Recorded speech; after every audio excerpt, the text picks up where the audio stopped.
Hello everyone, welcome to our YouTube channel.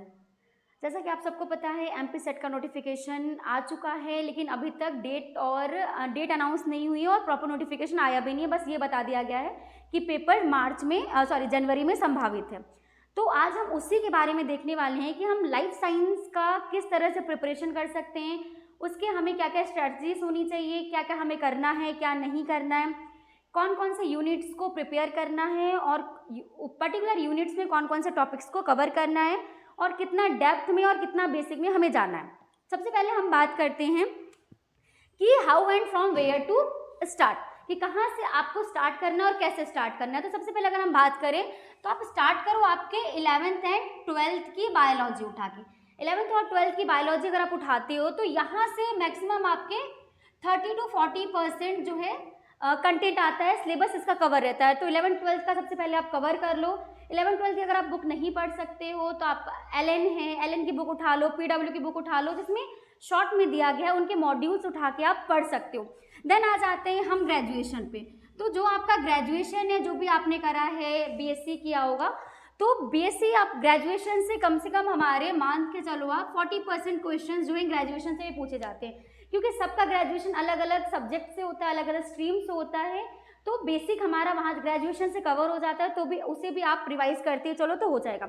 अगर हम PG की बात करें, पोस्ट ग्रेजुएशन की, तो पोस्ट ग्रेजुएशन हम थोड़ा डिटेल में चले जाते हैं। तो अगर चाहो आप तो उसका बेसिक पढ़ सकते हो, लेकिन हम बहुत डिटेल में ना जाएँ तो ज़्यादा अच्छा है। तो ग्रेजुएशन और पीजी का हम मान लें तो 40% आपका आ जाता है, या फिर 50% मान लो आप। बाकी जो 10% बच रहा है उसमें आपका आ जाता है थोड़ा बहुत लॉजिकल क्वेश्चन, जिसमें कि आपको लॉजिक लगाना होता है। तो ये पता चल गया आपको कि कहाँ से और कैसे स्टार्ट करना है। नेक्स्ट हम बात करते हैं क्या करना है डूज एंड डोंट्स की। तो डूज में तो हमारी ये सारी प्रिपरेशन स्ट्रेटेजीज आ जाएंगी कि आपको क्या करना है। अब आपको डिसाइड करना है कि आपको सेल्फ प्रिपरेशन करना है या कोई कोचिंग करना है, ऑफलाइन करना है, ऑनलाइन करना है, क्या करना है। तो सबसे पहले आप ये डिसाइड कर लो कि सेल्फ स्टडी करनी है कि आपको ऑनलाइन कोचिंग लेना है या ऑफलाइन कोचिंग लेना है। ये सब डिसाइड करने के बाद आप सबसे पहला अपना प्रॉपर शेड्यूल बनाओ कि भाई मेरे पास अगर 2 महीने हैं तो मुझे 2 महीने में ये 13 यूनिट या ये 10 यूनिट 11 यूनिट आपको प्रॉपर पूरी तरह से करना है, बेसिक पूरा कंप्लीट करना है। Then time management same proper अगर शेड्यूल बना लोगे आप तो उसको टाइम के साथ लेके चलो कि इस 4 दिन में या 5 दिन में, 1 हफ्ते में आपको क्या करना है, एक यूनिट कंप्लीट करना है विथ नोट्स। तो आप शॉर्ट नोट्स बनाते चलो, प्रॉपर बहुत बड़ा नोट्स मत बनाओ, शॉर्ट नोट्स बनाते चलो और अपने टाइम को मैनेज करते चलो। अब टाइम कैसे मैनेज करना है, part A plus part B आपको दोनों को साथ में लेके चलना है। ऐसा नहीं कि हमें सिर्फ एक ही पार्ट पे फोकस करना है, तो पार्ट ए और पार्ट बी दोनों को आपको साथ साथ लेके चलना है, क्योंकि आपके लिए दोनों ही उतने ही इंपॉर्टेंट है। तो टाइम मैनेजमेंट हो गया। अब नेक्स्ट आता है आपको एकदम डीप में, या आपको थियोरेटिकल ही नॉलेज चाहिए, एकदम डीप में नॉलेज नहीं चाहिए, क्योंकि जो हमारा सेट का पेपर होता है वो कॉन्सेप्चुअल बेसिस में, मतलब कॉन्सेप्ट पे आता है कि अगर आपको ये चीज़ पता है तो पता है, नहीं पता तो नहीं पता। तो कॉन्सेप्ट पे आता है, तो आपके पास सिर्फ बेसिक नॉलेज होना चाहिए, बहुत ज़्यादा डीप में हमें जाने की ज़रूरत नहीं है। अगर हम बात करें जैसे सेल साइकिल और चेक पॉइंट्स की बात करें, तो आपको सेल साइकिल के बारे में पूरा पता होना चाहिए और चेक पॉइंट्स में आपको ये पता होना चाहिए कौन कौन से फेजेस में कौन कौन से चेक पॉइंट्स लगती हैं। लेकिन अगर हम बात करें चेक पॉइंट्स के सिग्नलिंग के बारे में, तो वो सिग्नलिंग आपको नहीं पूछेगा, तो सिग्नलिंग आप मत पढ़ो। या हम बात करें सेल बायोलॉजी में ही आपके सेल के बारे में जान लो, आप सेल ऑर्गेनेल्स के बारे में जान लो, उनके फंक्शंस, उनके डिस्कवरर जान लो। लेकिन अगर हम प्रोटीन ट्रैफिकिंग की बात करें तो प्रोटीन ट्रैफिकिंग आपका सेट में तो नहीं पूछेगा, लेकिन हाँ नेट के लिए बहुत इंपॉर्टेंट है। तो ऐसे आप बेसिक कॉन्सेप्चुअल नॉलेज को स्ट्रॉन्ग करते जाओ, बिल्डअप करते जाओ। नेक्स्ट है हार्डवर्क के साथ साथ आपको स्मार्ट वर्क करना पड़ेगा। ऐसे नहीं कि हम गधा मजदूरी कर रहे हैं और स्मार्ट वर्क कर ही नहीं रहे।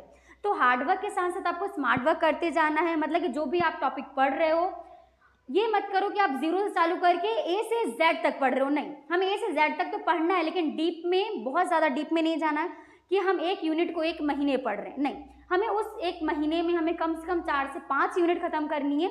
तो आपको हार्ड वर्क करना है, साथ में स्मार्ट वर्क भी करते जाना है। नेक्स्ट, जो भी आप टॉपिक पढ़ रहे हो या आप जो भी यूनिट पढ़ रहे हो उसके डेली PYQs लगाते जाओ। PYQs लगाने से हमें ये पता चलता है कि पर्टिकुलर यूनिट या कौन से टॉपिक से या कौन से यूनिट से बार बार क्वेश्चंस पूछे जा रहे हैं। तो PYQs लगाना बहुत इंपॉर्टेंट है।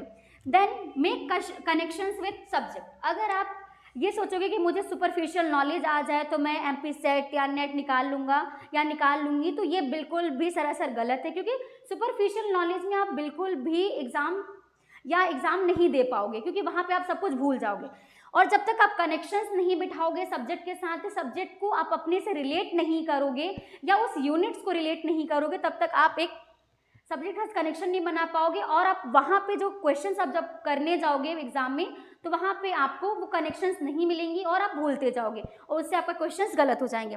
नेक्स्ट, आपका जो प्लस पॉइंट है वो है कि इसमें कोई नेगेटिव मार्किंग नहीं है, इसलिए सेट और नेट दोनों बहुत डिफरेंट हो जाते हैं, क्योंकि नेट में आपका नेगेटिव मार्किंग होती है, उसमें आपके गलत वाले क्वेश्चन सही वाले क्वेश्चन के नंबर्स ले जाते हैं, लेकिन यहाँ पे कोई नेगेटिव मार्किंग नहीं है। तो हम क्या कर सकते हैं, इसमें हम थोड़ा बहुत क्या कर सकते हैं, एलिमिनेशन मेथड फॉलो कर सकते हैं, सब कुछ कर सकते हो, नेगेटिव मार्किंग नहीं है, तो इसमें आपको थोड़ा सा नंबर डिटेक्ट होने के चांसेस कम हो जाते हैं। तो ये आ गए हमारे डूज में। डोंट्स की अगर हम बात करते हैं कि क्या चीज़ें हमें नहीं करनी है, तो नहीं करनी में आ जाता है आपको कि सबसे पहली बात ओवर थिंक नहीं करना है, कि सिलेबस देखा भाई हमारी तो 13 यूनिट है, हम कैसे कंप्लीट करेंगे। पैनिक नहीं होना है, ओवर थिंक नहीं करना है, और ओवर कॉन्फिडेंस में भी नहीं आना है कि चलो हमारी तो ये बेसिक चीज़ें तो हमारी कंप्लीट है, तो हम ओवर कॉन्फिडेंस में आ जाएगा, यार ये पढ़ने की जरूरत क्या है, हम तो कर लेंगे क्वेश्चंस। नहीं, ना ओवर थिंकिंग करनी है, ना ही ओवर कॉन्फिडेंस होना है।